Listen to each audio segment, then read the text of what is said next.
Hail and well met, traveler. Welcome to Threat Dice, a podcast about tabletop role-playing games, storytelling, and the vagaries of the dice. I'm your host, Kylen Wiggin.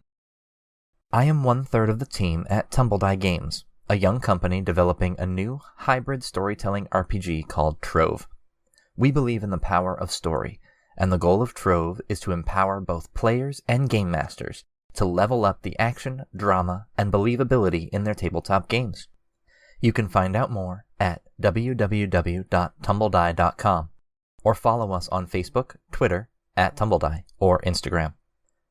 However, this pod is not just about our game.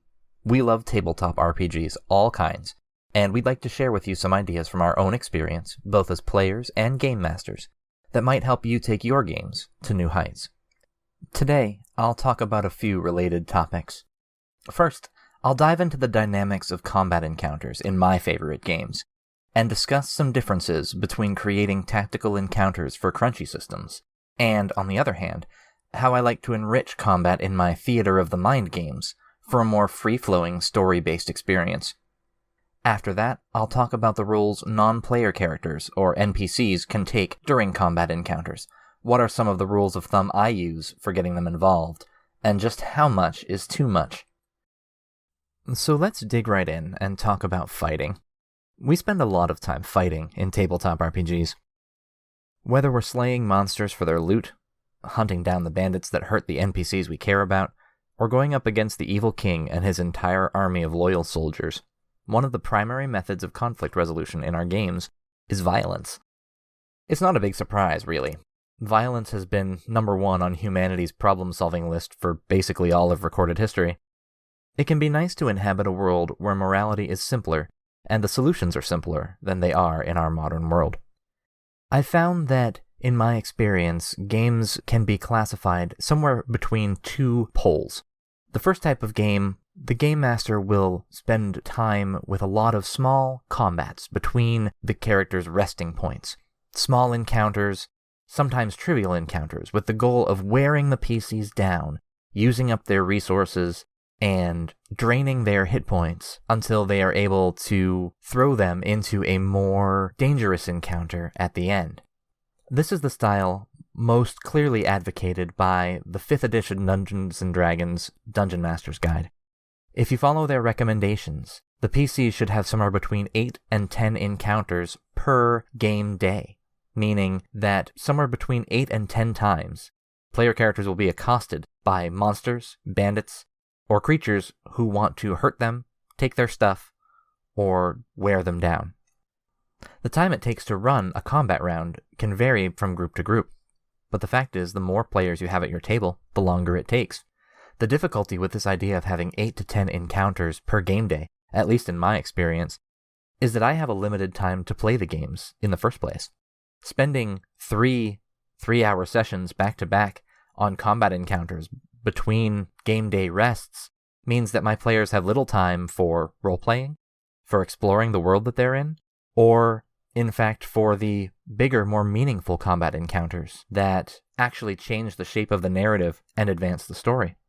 On the other extreme, there is almost no combat in these games except for the large-scale, quote-unquote, boss fights.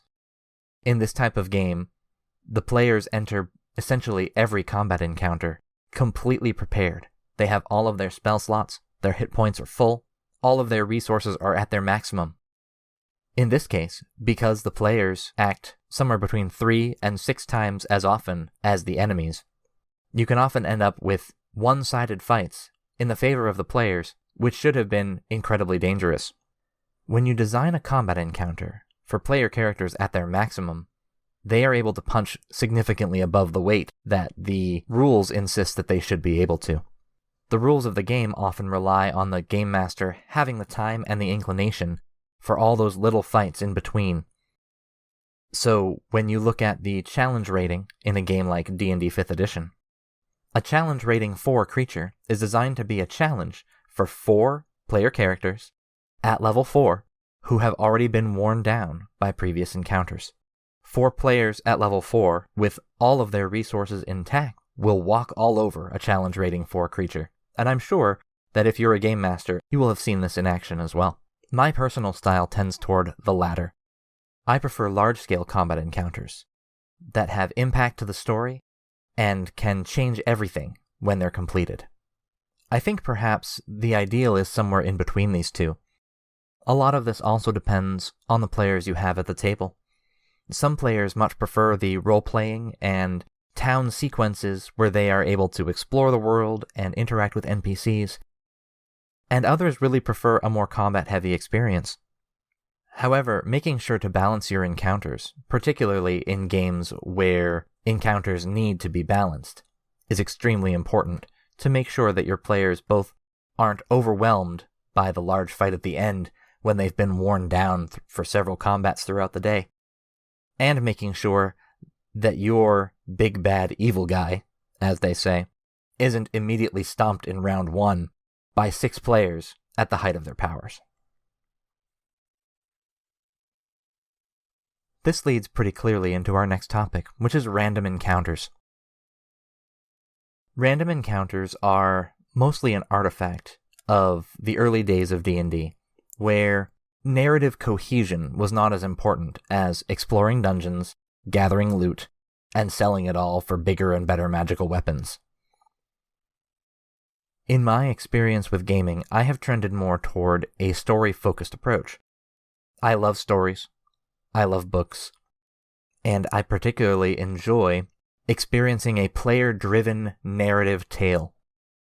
For me, random encounters cause a bog down. If I roll on a random encounter table and bring up something that is either out of place or simply a speed bump, it can make very little sense, distract from the overall story, and the risk of killing a player during a random encounter gives me pause. However, there is another style of gameplay which lends itself more clearly to random encounters. Something like a West Marches campaign, in which the players are exploring a uncharted territory, hex by hex on a map. Or, if you're simply playing a more survivalist-focused game, where the players are constantly under threat from every direction, random encounters can lend a sense of verisimilitude or believability to the world around them, because in a world where everything is hostile, only encountering things that are hostile specifically to you and your story is not exactly believable. There are good arguments for random encounters. My style of play tends to trend against them, but that's not to say that I haven't had fun in games where random encounters are a key part of the exploration of the world we're in. I think that when used judiciously, when used as a tool to enhance the world or enhance believability of the game, random encounters can be extremely useful.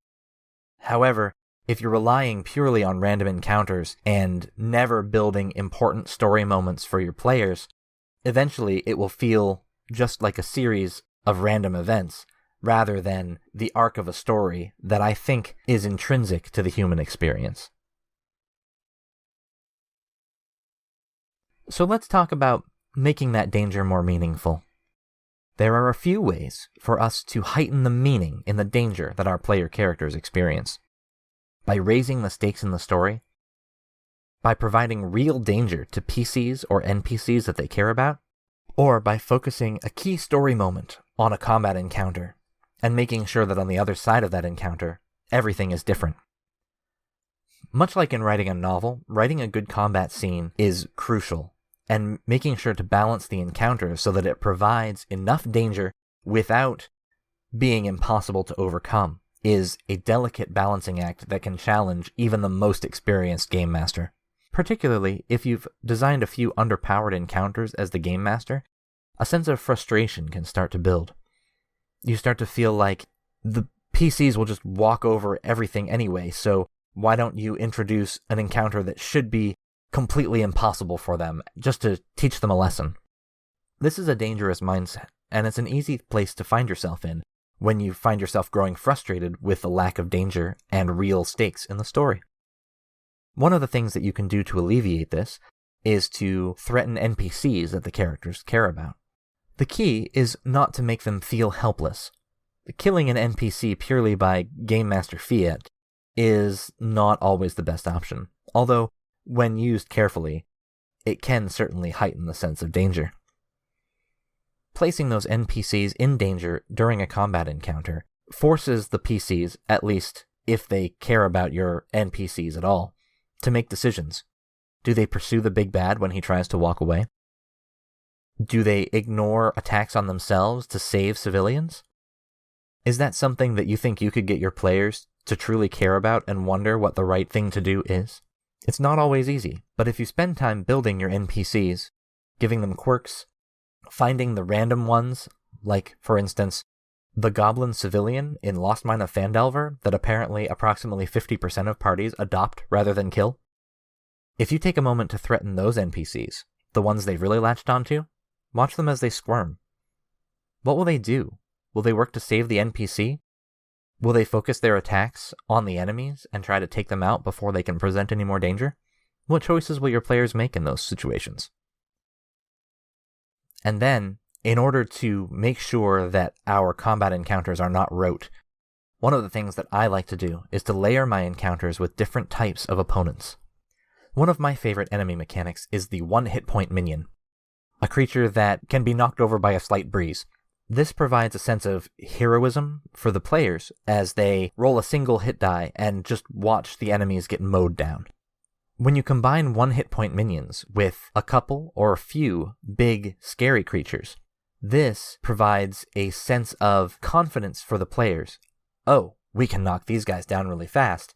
And then you can either hide the big scary ones in among the minions, or make it very clear that there's a wave of small but not entirely unthreatening foes that they'll have to get to before they can really change what's going on. I also like to include even puzzle elements that can or must be solved to change the landscape or the environment. I once put my players up against a big bad enemy when they were transported into another realm. They had no idea what was happening, but in this realm, the enemy had the ability to summon creatures. He had incredible power that was extremely dangerous, doing high damage on every round. When the players figured out the puzzle element of this, they were able to completely change the dynamic of the fight, and in fact, end it early, because they had shattered the illusion that they had been transported into. And finally, much like in the first part of this discussion, there's really two ways, or two extremes, to run combat. One is the crunchy tactical combat. This is favored by games like Pathfinder, particularly, where everything is done in 5-foot increments, and every movement, every action taken is part of a strict and crucial economy of action.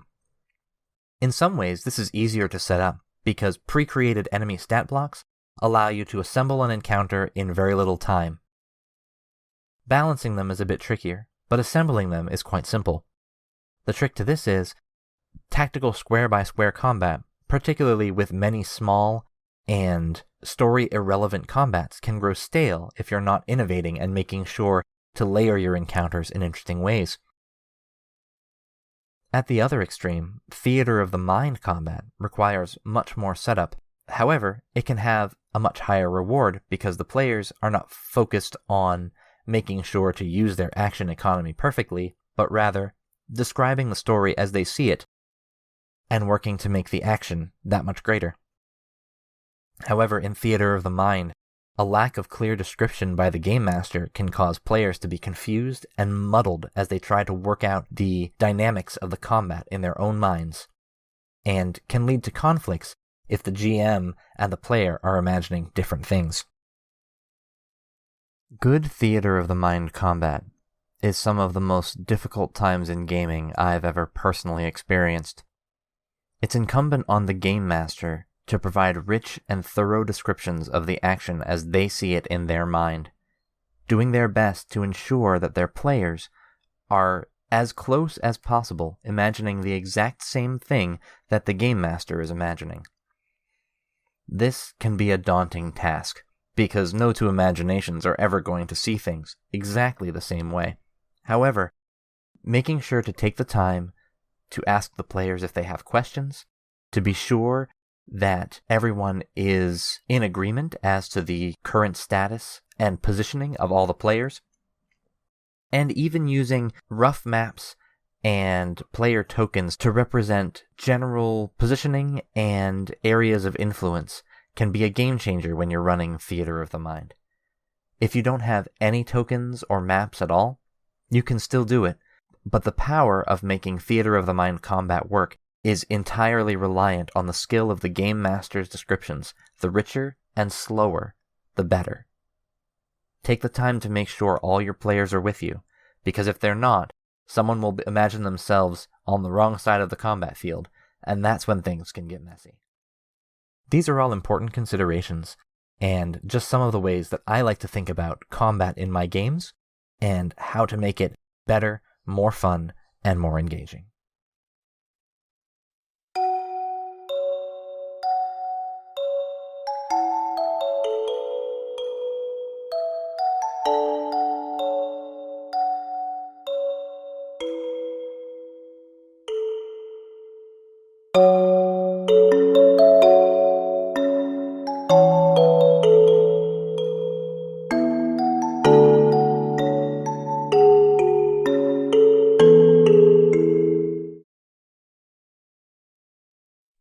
So, another way that we can add more levels to a combat encounter is to have an NPC, particularly one that the characters care about in some fashion, as part of the action.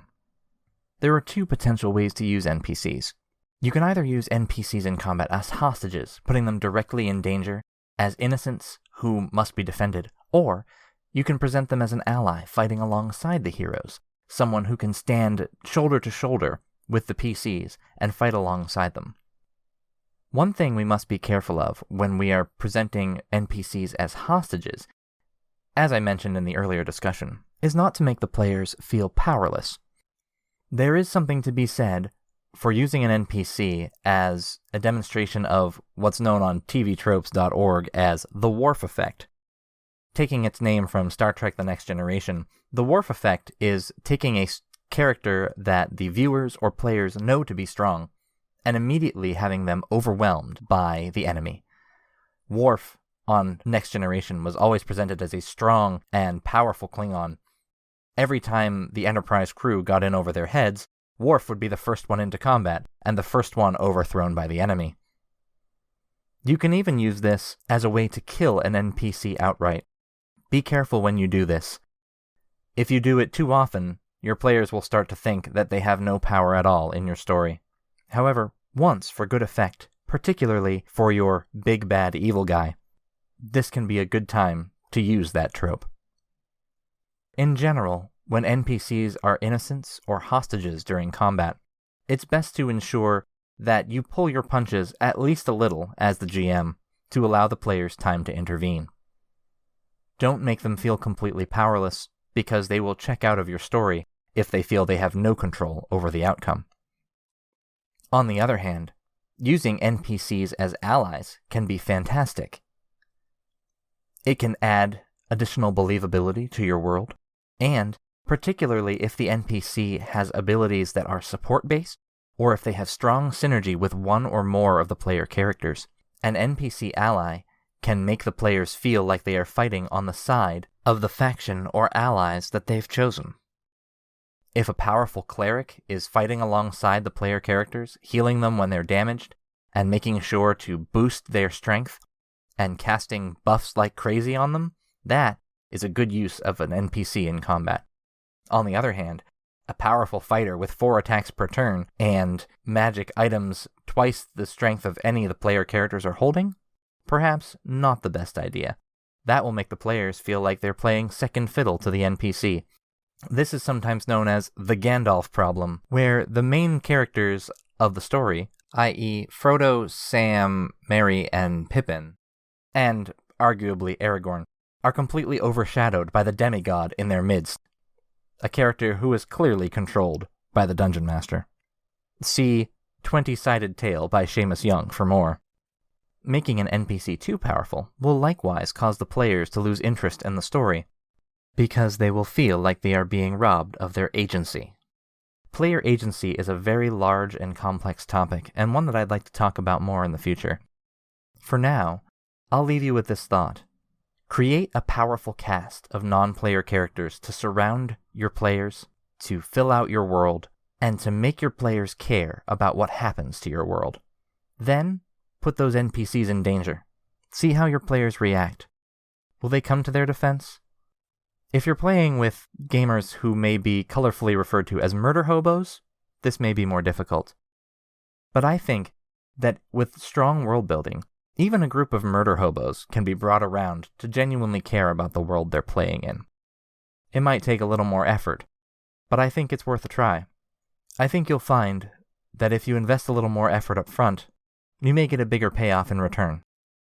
Now, there's always the possibility that you won't, and my advice should not be taken as anything except that's what works for me. I understand that there are a lot of different games out there and a lot of different tables. Every group of players is different. Do what works best for your players, but don't be afraid to push them once in a while. Bring them outside of their comfort zone. Work hard to let them care about the world you're creating. Next time on Threat Dice, I'll discuss the action economy.